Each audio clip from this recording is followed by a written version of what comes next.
हमारी कहानी का नाम है बीरबल की चतुराई। इस कहानी में कुल 5 पात्र हैं: बीरबल, देवदत्त और उसके 3 नौकर।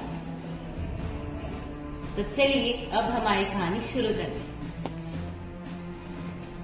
देवदत्त 3 महीने के लिए व्यापार के कारण अपने घर से बाहर जाता है और जब 3 महीने हो जाते हैं तब देवदत्त घर पर आता है और तब अरे, मेरे तिजोरी में से सारे पैसे खा गए। सभी नौकरों यहाँ पर हाजिर हो। मुझे इन 3 नौकरों पर शक है, तो चलो मैं सहायता लेता हूँ बीरबल से। रामू, जाकर बीरबल को बुला ले आओ। जी मालिक, मैं बुला के लाता हूँ। फिर थोड़ी देर बाद नौकर के साथ बीरबल आता है। तब बीरबल बोलता है, अरे देवदत्त, तुमने मुझे यहाँ पर क्यों बुलाया है? मेरे सारे तिजोरी में से पैसे किसी ने तो चुराए हैं और मुझे इन 3 नौकरों पर शक है। क्या तुम मुझे बता सकते हो किसने चोरी किए मेरे पैसे? हाँ, मैं बता सकता हूँ। इसके लिए तुम्हें इन तीनों नौकरों को आज शाम मेरे घर पर भेज दो। ठीक है। और सभी लोग अपने अपने घर चले जाते हैं और जब शाम होती है तब तीनों नौकर बीरबल के घर पर आते हैं।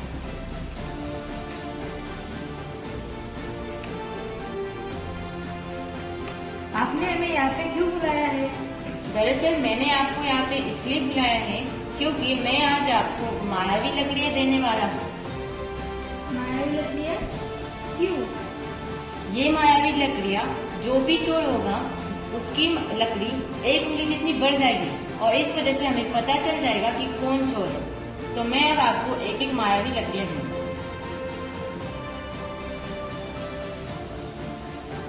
बीरबल सबको एक एक मायावी लकड़ियाँ दे देता है और फिर सब घर पर चले जाते हैं।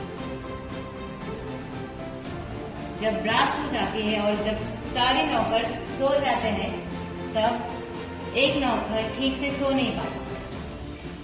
क्या करूं? कल तो मेरी चोरी पकड़ी जाएगी। मैं ऐसा करता हूँ कि मैं इस लकड़ी को 1 उंगली काट देता हूँ तो किसी को पता नहीं चलेगा कि मैं ही चोर हूँ और मैं बच जाऊंगा।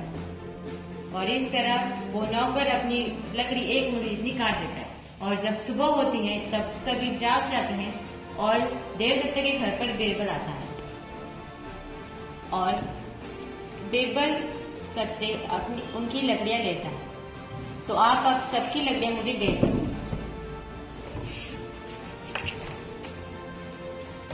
तो इन तीनों नौकरों में से रामू ये चोर है।